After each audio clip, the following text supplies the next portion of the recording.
Everyone welcome back to my channel चिलिक्स diary. तो ये निउ ईयारे वेट लस किभाबे करबे और এই গরমে সেটা নিয়ে এই ভিডিওটা। সকালবেলা আমি ড্রাই ফ্রুট খেয়ে নিই, তারপরে কারি পাতা আর পুদিনা পাতা খেয়ে নিলাম।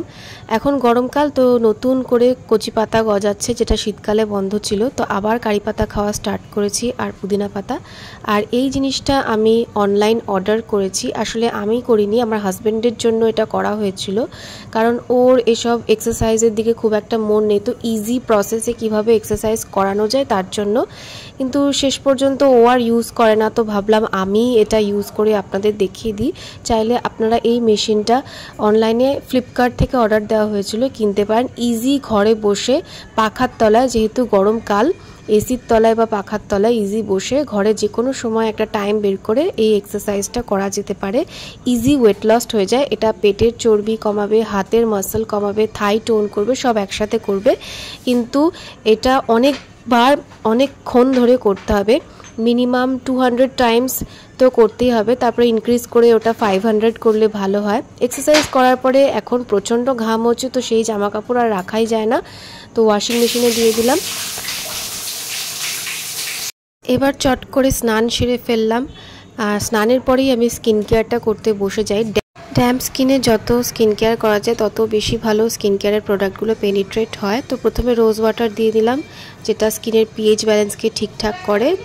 তারপরে রাইস ওয়াটার টোনার দিয়েছি, নায়াসিনামাইড দিয়েছি, এক্সেসিভ সিবাম, যেটা গরমকালে প্রচণ্ড ঘাম হয় মুখে, সেটা কমাবে আর স্কিনের ব্যারিয়ার রিপেয়ার করবে, ব্রাইটনেস বাড়াবে।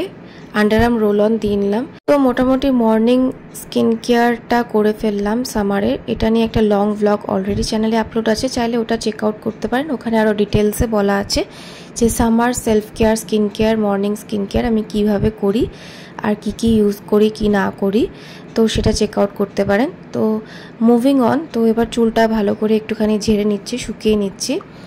তো সোমবার, যেহেতু সোমবার করে আমরা নিরামিষ খাই, কারণ মহাদেবের পুজো করা হয় আমাদের বাড়িতে, আর আমাদের বাড়িতে মহাদেব প্রতিষ্ঠিত আছে, তো এই কারণে এই মহাদেবের কালারটা চেঞ্জ হয়ে গেলেও আমরা চেঞ্জ করি না, কারণ প্রতিষ্ঠিত মহাদেব। তো সেই কারণে সোমবার করে নিরামিষ খাওয়া হয়, বাড়িতে সবাই নিরামিষ খায়। তো আজকে ভেজ ডায়েটটাই দেখিয়ে দিচ্ছি, ভেজ কিন্তু প্রোটিন রিচ। তো তার জন্য যা যা লাগবে ছাদ বাগান থেকে নিয়ে নিচ্ছি পালং শাক, কাঁচা লঙ্কাও হয়ে আছে, সেগুলোও নিয়ে নিচ্ছি। এবার এগুলো দিয়ে একটা ভালো ব্রেকফাস্ট রেসিপি দেখাবো, যেটা সবাই ট্রাই করতে পারেন, চটজলদি হয়েও যাবে, আর হচ্ছে খুব fibre rich, protein rich, iron rich. শীতকালে যেমন রোদে ছাদে বসে এই সবজি হারভেস্টিং করতে বেশ আরামই লাগতো, কিন্তু এখন যা গরম পড়ে গেছে, এই কয়েকটা জিনিস তুলতে যেন আমার ঘাম বেরিয়ে যাচ্ছে, এত গরম। তো কোনো রকম তাড়াতাড়ি করে এগুলো তুলে নিচ্ছি। সানস্ক্রিনটা ভাগ্যিস লাগানো আছে, তো সেই নিয়ে কোনো অসুবিধা নেই। আর চুলটা দেখুন চট করে শুকিয়েও গেছে এত তাপে, এই কিন্তু শ্যাম্পু করা হয়েছিল। যাই হোক, তো যা নেওয়া হয়ে গেছে, এবার নিচে গিয়ে ব্রেকফাস্টটা বানিয়ে ফেলি। তার জন্য নিচ্ছি 1 কাপ ওটস, সেটাকে একটুখানি জলে সোক করে রাখবো কিছুক্ষণের জন্য। যতক্ষণ এটা সোকড হচ্ছে ততক্ষণ একটুখানি ভেজিসগুলো চপ করে নিচ্ছি, যে যা ইচ্ছা সেটা ইউজ করতে পারে। তো আমি এখানে জাস্ট টমেটো নিয়ে নিচ্ছি, আর নিয়ে নিচ্ছি পালং শাক, আর সাথে ধনেপাতা আর গ্রিন চিলি, ব্যাস এগুলো দিয়ে একটা পেস্ট বানাবো ওটসের সাথে। আপনারা চাইলে আরও ভেজিস অ্যাড করতে পারেন, গাজর দিতে পারেন, বিনস দিতে পারেন, ক্যাপসিকাম দিতে পারেন, কিন্তু আমি যে কটা হাতের কাছে পেয়েছি সে কটা দিয়েই রেডি করে নিচ্ছি। এবার মিক্সিং জারে এই সব কটাকে দিয়ে দিচ্ছি, সাথে ওর মধ্যে স্বাদ বাড়ানোর জন্য একটুখানি চাট মশলা দিয়ে দিচ্ছি, আর এর সাথে পড়বে স্বাদ মতন নুন। আমি কিন্তু নর্মাল নুন আর ইউজ করি না, পিঙ্ক সল্ট ইউজ করি, ভাজা মশলা, একটু হলুদ গুঁড়ো, আর এই যে পিঙ্ক সল্ট, এটা হেলদি। আর যাদের ব্লাড প্রেশারের প্রবলেম আছে তারা নর্মাল নুন চেঞ্জ করে এই পিঙ্ক সল্ট নিতে পারেন। তো ঘি নিয়ে ফ্রাইং প্যানে এই পেস্টটাকে ভালো করে ছড়িয়ে দিচ্ছি, যে যতটা বড় আকারের খেতে চাও। তো আমি একদম একটা গোল রুটির আকারের বানিয়ে নিয়েছি। এবার এটাকে দুই পাশ ভালো করে ভেজে নিয়ে এবার সিম করে ঢাকা দিয়ে রাখতে হবে, যাতে ভেতর পর্যন্ত সিদ্ধ হয়ে যায়। জিনিসটা, তারপরেই কিন্তু রেডি হয়ে যাবে। আর এটার সাথে এটা তৈরি হতেও একদম টাইম লাগে না, চটজলদি হয়েও যায় আর প্রচণ্ড হেলদি। আর এক্সারসাইজ করার পরে এই ধরনের প্রোটিন রিচ খাওয়ার কিন্তু খুবই প্রয়োজন হয়। আর ওয়েট লসের জন্য কিন্তু ওটস খুবই একটা হেল্পফুল জিনিস। তার সাথে টক দই নিয়ে নিচ্ছি, আর টক দইতে প্রোবায়োটিক্স আছে, ওটসের প্রোটিন ফাইবার আছে, পালং শাকে আয়রন আছে, আর বাকি মিনারেলসও আছে। তো রেডি হয়ে গেছে একদম লো ফ্যাট, লো কার্বস, হাই প্রোটিন ডায়েট। তো এটা ট্রাই করতেই পারেন। দেখুন বাইরে বসে এই গরম গরম চিলা খেতে খেতেও কিন্তু আমার প্রচণ্ড দেখুন সোয়েটিং হচ্ছে, এত গরম পড়ে গেছে, আমি মনে হয় বেশি ঘামি। তো যাই হোক, এরপরে আমি জিরা ওয়াটার বানাবো।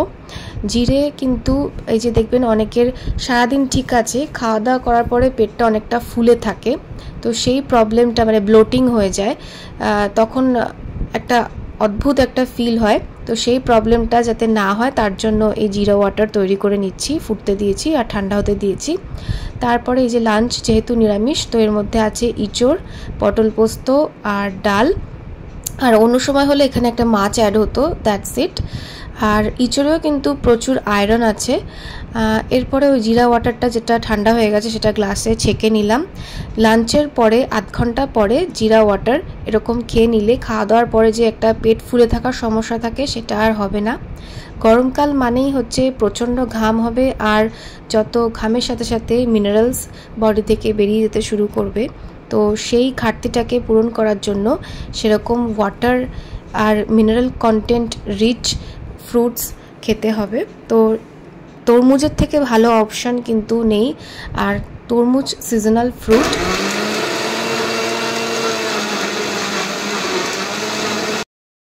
এবার ব্লেন্ড করে নিয়ে সপরিবারে সবাই মিলে এই তরমুজের জুস নেব। এবার আইস দিয়ে সার্ভ করে নিলেই ব্যাস।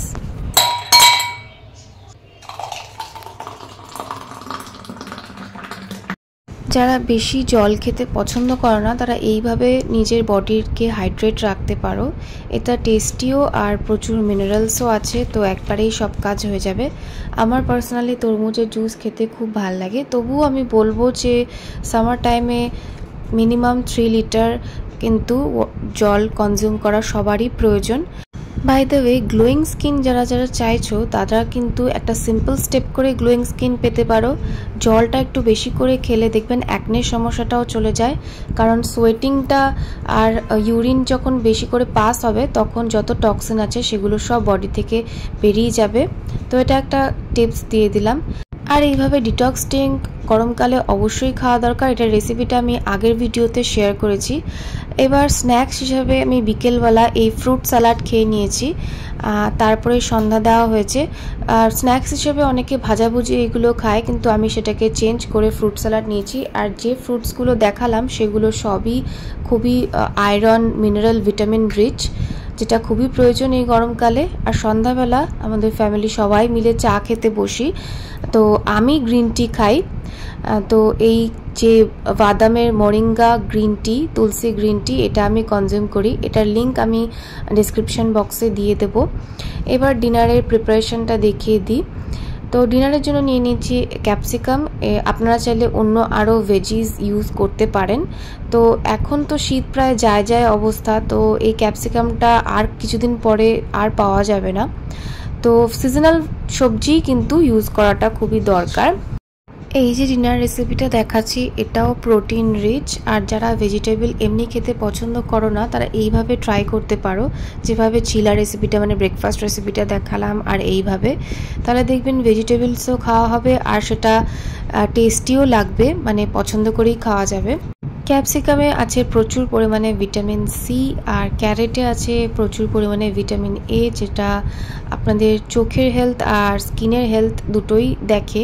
অ্যান্টিঅক্সিডেন্ট আছে প্রচুর, আর ভিটামিন সি স্কিনের স্পটস দূর করতে, ইউভি ড্যামেজ দূর করতে খুবই সাহায্য করে। এরপরে নিয়ে নিচ্ছি মাশরুম। মাশরুমটা প্রচণ্ড পরিমাণে প্রোটিন রিচ। তো একটা প্রোটিন রিচ ডায়েট আমি সবসময় বলি carbohydrate, low fat protein rich diet. তো এটাই আমি দেখানোর সবসময় চেষ্টা করি।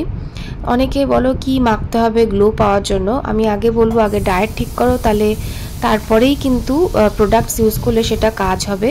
হট করে কখনো গ্লো চলে আসে না কিছুদিন কোনো প্রোডাক্টস ইউজ করে। তার জন্য দীর্ঘদিনের হেলদি ডায়েট আর একটা ভালো স্কিন কেয়ারের দরকার পড়ে। এরপরে এগুলোকে বাটারে আমি সটে করে নেব। অয়েল কিন্তু আমি ইউজ করছি না। ঘি আর বাটার কিন্তু অয়েলের থেকে বেশি ভালো অপশন আমি বলবো। সাথে ওই পিঙ্ক সল্ট নিয়ে নিচ্ছি। যারা ওয়েট লস করতে চাইছো আমি বারবারই বলি চেষ্টা করবে 8টার মধ্যে ডিনারটা সেরে ফেলার। আর ডিনার খাওয়ার পরে কোনো অন্য কিছু না খাওয়ার। অনেকের থাকে রাত্রেবেলা ক্রেভিংস হয়, উঠে ফ্রিজ থেকে কিছু খেয়ে নিল, এইগুলো কিন্তু করা যাবে না। অবেলায় কোনো খাবার খেলে সেটা লাঞ্চ হোক বা ব্রেকফাস্ট হোক বা ডিনার হোক, সেই খাওয়ার অবেলায় খেলে কিন্তু ফ্যাট কন্টেন্ট বেড়ে যায়।